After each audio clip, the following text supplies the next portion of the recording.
and welcome to our usual lovely evening with Luna Press launches and our aperitif time. And tonight I am here with our lovely Cristina Casagrande, all the way from Brazil. Welcome, Cristina. It's great to have you here.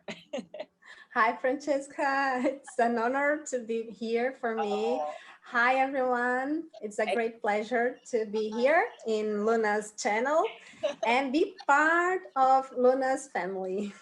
Absolutely Thank an you so honor much. to have you. Oh, fabulous.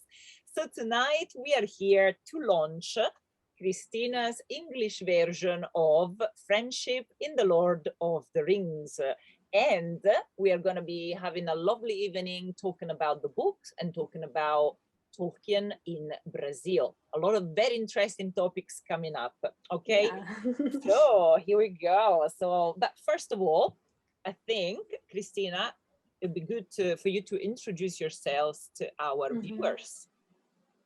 Okay, I'm Cristina Casagrande. I'm from Brazil. I studied journalism and languages, Portuguese and French. And now I'm a researcher. I'm doing my PhD on Tolkien, about Tolkien, as I did my master's. And now I'm a translator as well in HarperCollins Brazil. And I translated Mr. Blaze, Father Christmas Letters, and Smith of Wootton Major. Now I'm translated the Atlas of Middle-earth by Karen Fonster. Fabulous. Cristina, there is a lot of Tolkien in your life, and that is wonderful. So I think that the next question then has to be about how did your interest in Tolkien started? Yeah, I'm the generation of the movies. Before the movies, I've heard about him, and I met two people. I write it in the preface of the book, but I repeat here because it's interesting for me, and maybe it's interesting for you too. I met a priest, and he was very important to me, and he used it to talk about Tolkien. And he said always that I should, if I wanted to be a journalist, because at that time I wanted to be a journalist with all that glamour and romantic things that you see in the movies. But it's not like that, we know. And he said you have to read a lot, and he always used it to say about Tolkien and the Lord of the Rings especially. So he was so excited about that I thought maybe this is great, but I didn't read at that time, and I used it to be a volunteer as well in the vacations. And I met a girl who was an artist, a circus artist, and she loved The Hobbit, and she used it to tell The Hobbit in a circle with the people at night. She was a fire breathing. Wow. She was, yeah. So she was very cool for me, very different. And so these two people, the spirituality one, that was the priest, and the artist one, showed me Tolkien. So I associate Tolkien with these two parts, the spirituality and the art only. And after that, it was before the movies, not so far from the movies, but the people were saying about the movies and commercial, how can I say, advertisements and so on. But I watched the movies before, and then I read The Lord of the Rings. I remember when I watched the first movie, I could see how deep and how many layers that story had. And when I read the book, I finally could notice that it was much more. But I love it. But I never thought to study. I didn't even thought it was possible to study Tolkien as a scholar, as academic student. After I read The Hobbit and after The Silmarillion, and then I read so many others and many times, many of them. Fabulous. Now, before we go on to Friendship in the Lord of the Rings, you must have discovered in your journey, in your own personal journey, the world of Tolkien scholarship in Brazil, because obviously Tolkien scholarship is, I would say, worldwide. I mean, I'm Italian, and there is a thriving Italian community of Tolkien studies. I am based in Scotland, in the UK, and there is a thriving community of Tolkien studies there. And so there is in Australia and America, everywhere really. So how do you find Brazilian scholarship, Tolkien scholarship? What do you think? Where is that? Where is that? Yeah, I think Tolkien is increasing in everywhere, in many areas, many places, many areas, in social media, in academic, or at universities. You can see Tolkien in entertainment. You're gonna we'll have this series now in Amazon Prime. So here in Brazil, I could see from 1216 a huge explosion of Tolkien in social media and in academic area too. I can say that the first, I took the note here, the first one was in 1984, the name of the book. Here in Brazil, it was a woman, and that take my attention because the majority of Tolkien scholars are men. So we have this girl, and Lucia Lima Polacchini. She studied the structure and the meaning in the Lord of the Rings. Okay. It was a master's. But we have nowadays, I can say, one that is not an academic person, but he is in honoris causa for us. Yeah. Who is Ronald Kimsey, who write the foreword of my book. He's a kind of Gandalf for us. And he translated many Tolkien's works. And now with the new publisher, because HarperCollins is not so old here, is since 2018. Okay. And before it was Martins Fontes, another publisher. And now he translated The Lord of the Rings as well. But he had already translated the Children of Húrin, Beren Lúthien. It was now in the new publisher, but Unfinished Tales and many others. Okay, the Silmarillion was translated now by Reinaldo José Lopes. Another, he is in fact, he's indeed a scholar, a Tolkien scholar, but he works as a journalist. He's a scientist journalist, but he studied in his master's and PhD at Universidade de São Paulo, where I am a researcher now, about Tolkien. So Reinaldo José Lopes translated The Hobbit now and the Silmarillion, and he translated the essay on Fair Stories, yeah, and he and Ronald and other men are the part of a council which is called History Council. They call among them, and they are for the first time translating the history of Middle Earth in Portuguese. And many others. I can mention too, I don't want to forget some people, so I would like to mention to Diego Clautau, who is not a translator. He's a scholar, but he studied on master's and PhD and postdoctoral, etc. Tolkien. And he has just launched in Portuguese a book about metaphysics. Maybe it's here, I can show you. And yes, in Portuguese. Metafísica da Subcriação. It's mirrored, I don't know, mirrored, it's the contrary, but you can see it. So it's his subject, metaphysics and Tolkien. And we have Eduardo as well, who translated the book, Eduardo Boemi, I was saying in Portuguese. Eduardo,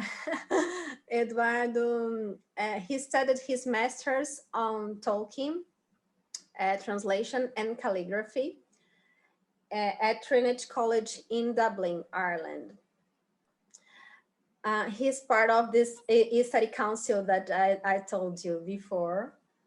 We have two more that aren't Tolkien scholars, but know a lot of Tolkien as a great scholar. I think that they are part of this council that who they are Gabriel Oliva Brum and Guilherme Mazafera. Guilherme is a PhD student, but on Brazilian literature. That is, I can say many others. Eric Carvalho appeared a lot of times in Tolkien seminars, twice, a lot of times, twice. But he talked in Tolkien 2019. Yes, that's right. So he's not a Tolkien scholar. He studied Celtics, but he's sign of Tolkien Society Smile in Rio. So he's very important, and many others. Since the book is about friendship, I wouldn't be a good friend if I forgot my friend, Fernanda Correia, who is also studying Tolkien in her PhD, and he studied Melkor on master's degree. So fabulous. Absolutely. That's great. So there is a lot more to come out. I think it's incredible the amount of material and research that keeps coming out, from Tolkien. I think if you had told someone that you could one day have a PhD on Tolkien, a lot of people would have thought, what do you mean, a PhD on an author, but actually that's why we were talking about Tolkien scholars, because there is a really thriving community at university around him. No, it's not so long time ago, because when I started, it was very bizarre.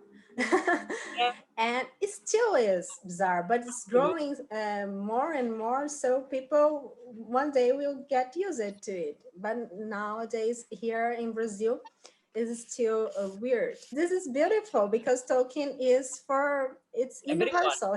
Yes, for everyone. He tried at the beginning, then he gave up, but at the beginning he tried to make a mythology of England, but it's a mythology of the humanity. Yes, I think that's the goes to everyone.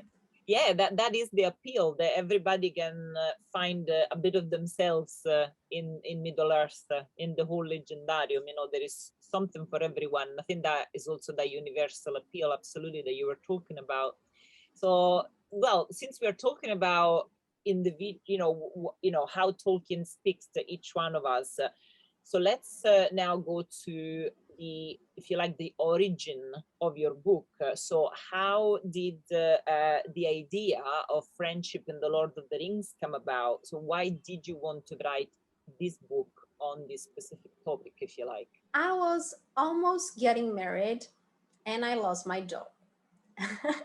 And I got very upset, and I started to think what to do to find another job, to be a freelancer, many things.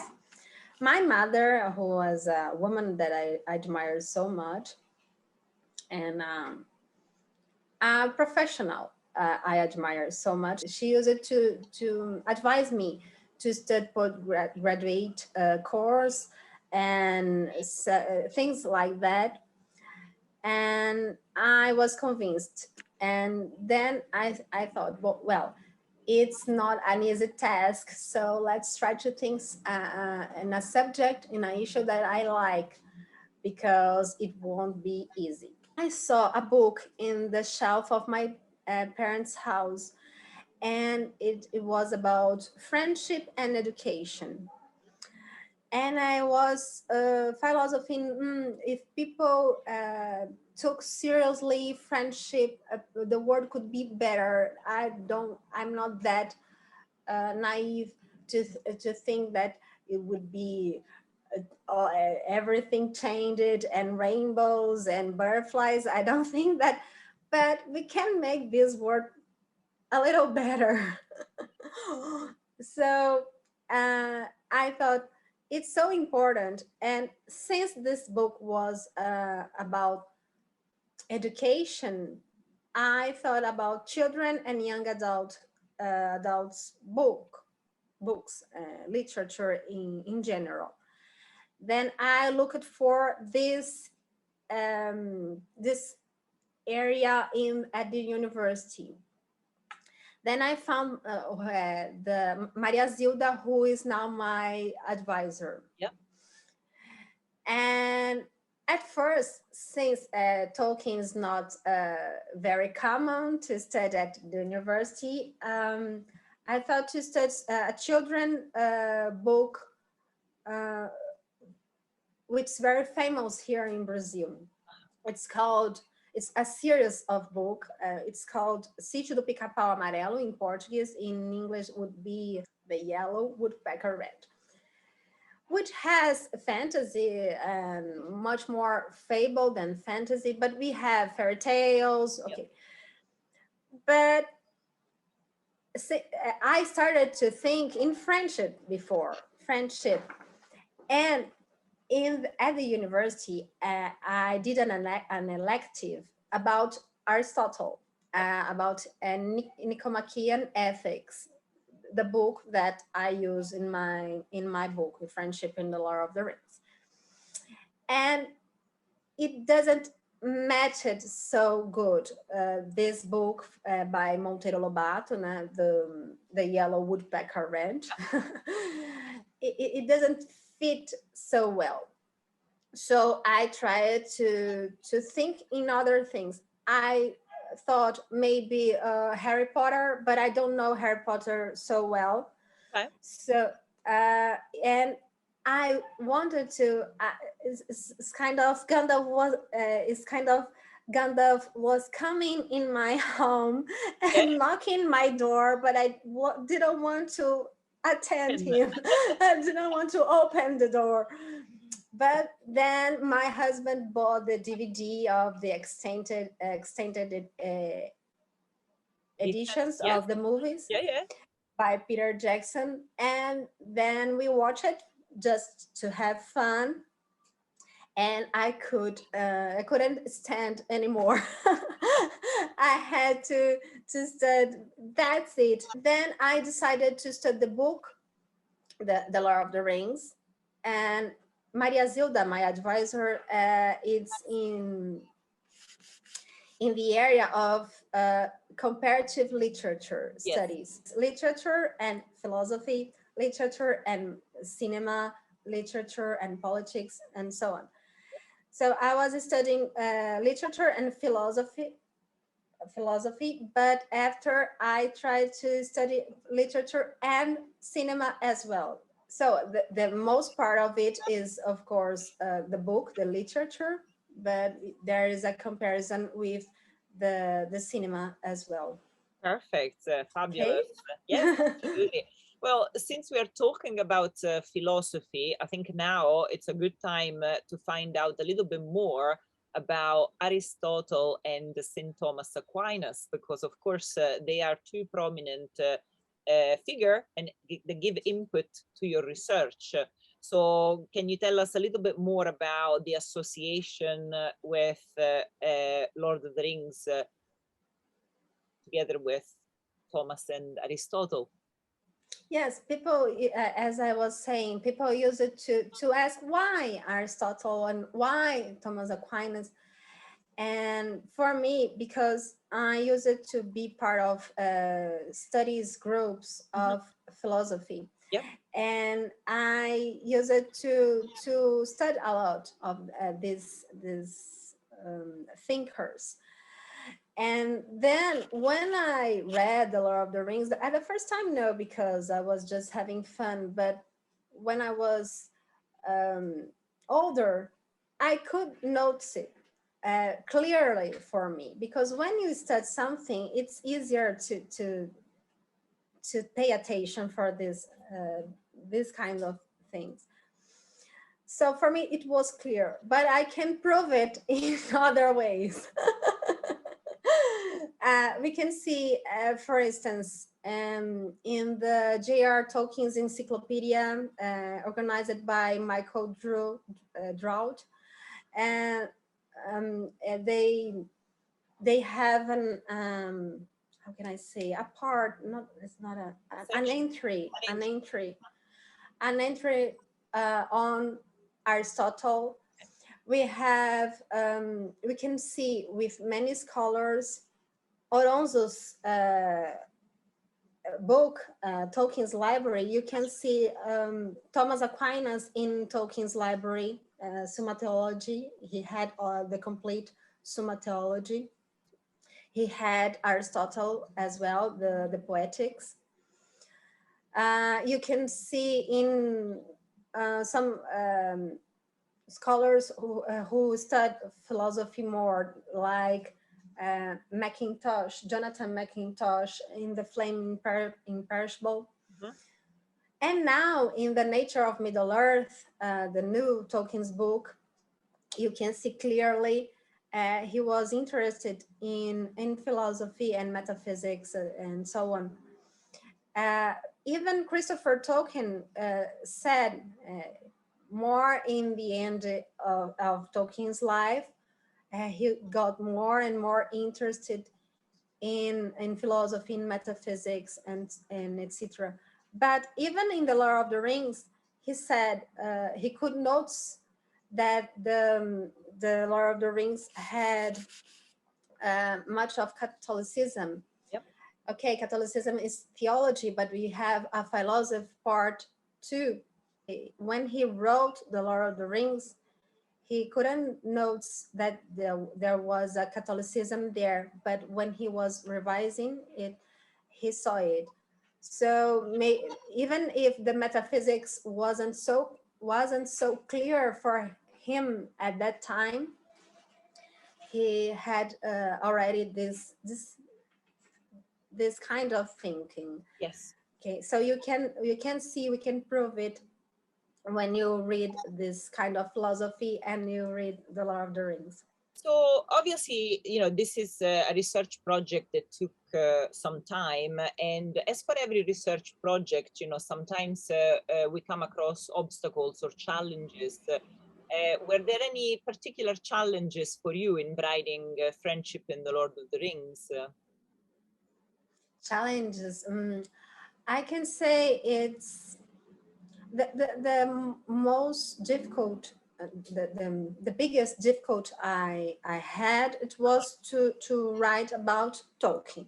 Okay. At the university. But friendship, people smile when you say friendship, because everybody likes to have a friend. If you are a child, if you are an adult, if you're old, whenever, friendship is good. Friendship is great. And friendship doesn't damage anyone. So it doesn't hurt anyone. Excellent. So this is good. And you can identify yourself when you talk about it. Yeah. So this wasn't so hard for me, and Aristotle was a great guide, I can say. The Lord of the Rings is a book about friendship. Tolkien said it's a hobbit-centric work, and hobbits they show the friendship better than anyone. and I know, and you see, people used to ask why Arwen and Aragorn doesn't appear so much, especially Arwen. She doesn't appear. He wrote because it would took our attention so much, and this is a story of hobbits. And then we can complete. It's a story of friendship. That there is no problem of a love story. I love love stories. Sure. It's beautiful and it's good. It's great. Tolkien have beautiful love stories, but this story is about friendship. So we don't have so much friendship stories in the. We do have, I know it, but not so much as love stories in the history of the literature. So it's important to give this attention. So Tolkien made many things that aren't so easy, like a writer. Isn't easy to write interesting, good characters. The evil ones are easier to be interesting, and he tries to write interesting and deep, uh, good characters, virtuous characters, and that is not easy. It's very hard because villains are more charismatic, Yes. you know. And the second is to give exciting um, stories with friendship, because love stories are much more easier. You have the kiss, we have the no, you know, it's Fireworks, yeah. easier to do it, but friendship, it's a little bit harder. Tolkien has many positive attributes and many things we like him in him, but these are just one of them, of many of them, and they are very important because we are always we are we always say about the world building, the subcreation. These are really fantastic and unique in Tolkien, but we have this kind of things that are very hard and we don't see easily as we do the other things. So the book came out first of all in Brazil, and it was published by Martin Claret. So are you, would you tell us a little bit more about the publication, the original publication of your book? Yes, when I finished my master's, at first I just sent the text as it was for the publishers. I made a list of publishers, and Martin Claret received me so well. I'm so grateful. I have a huge, how can I say, grateful. Hey, you're very grateful to them, absolutely. I'm very grateful So am I, because of course they facilitated you publishing in English. They've been splendid. They've been really, really great. Yes. And Mayara and Carolina, who received me, especially, I'm very grateful for them. And okay, and then I have to change the text, the structure, the language to be more like a book and not a thesis. Okay, so we changed the organization of the chapters, the language, and so on. It took a long time, and then in the other year we could launch it. A few months later, I asked to Eduardo Boemi, a friend of mine, to translate my book in English, and it took a year for him to do it, and I'm very grateful for that.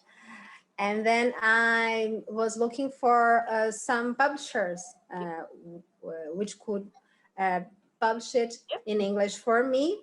And then I found Luna, and then I'm a happy member. I'm a happy member of Luna's family. Absolutely. Destiny, faith. It was faith that we had to meet. Absolutely.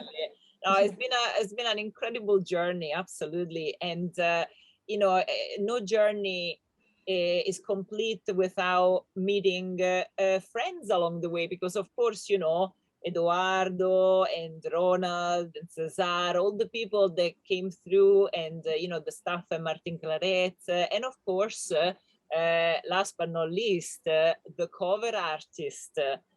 In this case, Johnstone, who many people know, for his art, which is Tolkien inspired, and many people have seen Johnstone's art before.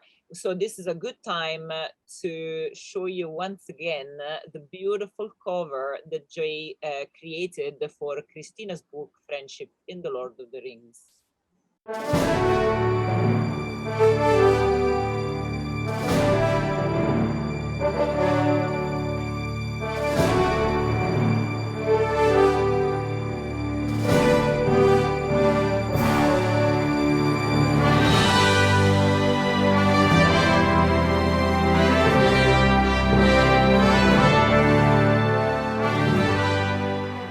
It is truly beautiful, beautiful cover art. And so, Cristina, what did you think when you first saw it? And, you know, where are, if you like, what do you see in terms of friendship links to your book? First of all, it's a great honor for me. I never thought I would have Jay Johnston's cover of my book. So sometimes I think I'm dreaming, and it's very beautiful. Thank you so much, Jay. And for me, it's the coronation is the name is The Days of the King. Yep. And the coronation of friendship is catastrophic. It's happy ending for a while because we have other adventures, but it's catastrophic. It's a coronation of friendship. We have many members of the Fellowship of the Ring there.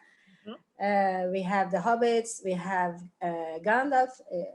If I'm not mistaken, we have Gandalf, we have Aragorn, and we have as well the Prince of Dol Amroth. Yes, absolutely. And I think Elmer from Rohan. Yeah. So it's very beautiful because we have not just the Fellowship, not all of them, but many of them, but we have the other kingdoms, the other realms there, showing the friendship and the victor of the friendship. It's very, very beautiful. Fabulous. Absolutely, absolutely. I am looking forward to see the original painting live. Hopefully, I wonder, maybe a Toksumut this year coming. We'll see. But it's going to be fabulous. Absolutely. So what do you think about the future of Tolkien scholarship worldwide? Do you think that there is scope for more projects, for more research? I really think so. I think with this new book, The Nature of Middle Earth, and the books that we had already, with the series, the Amazon Prime series, there will be many things to study, for good or for bad, but there will be many studies. And and fantasy came to stay for children, for adults, for many people, for everyone. So when you remember fantasy, you cannot escape from Tolkien. So there will be much, much more Tolkien. It will rain Tolkien for a long time. A long time, and we all love that. Well, at least we do. And Luna Press, we certainly do. Yeah. Fabulous. Oh, Cristina, this was so lovely to have you here tonight with us. And of course, as you are watching this video, the pre-orders for the book are open. And of course, you can pre-order the book directly from the Luna Press website, but you can also pre-order it from your usual online retailers. And the book will be out on Tuesday, the 15th of March. So there is still a couple of weeks for you to get in there and pre-order the book. And of course, if you want to learn a little bit of Portuguese, you can also order the book in Portuguese. So there is a link on our website to the Martin Claret publisher's website. So you can also find it there. So Cristina, this has been absolutely fabulous. And thank you so much for being with us tonight. I hope our viewers enjoyed our little journey into the Brazilian world of Tolkien. And of course, we hope that you're all going to help us celebrate the release in English of Friendship in the Lord of the Rings. Cristina, thank you so much. It was lovely to have you with us. Thank you so much. It was a great honor. I'm delighted. And it's a great pleasure to be here, to be welcomed by you, Francesca and Luna, and you all. I hope you all enjoy the book, have fun. And in Tolkien Readings Day of this year, it will be friendship and love, the theme. So I think it's a good. It's true. It's perfect. It's perfect. It's perfect. Fabulous, fabulous. Thank you. Thank you so much, Cristina, and thank you so much everyone for being with us tonight. Take care, everyone. Safe journeys. Bye-bye. Bye.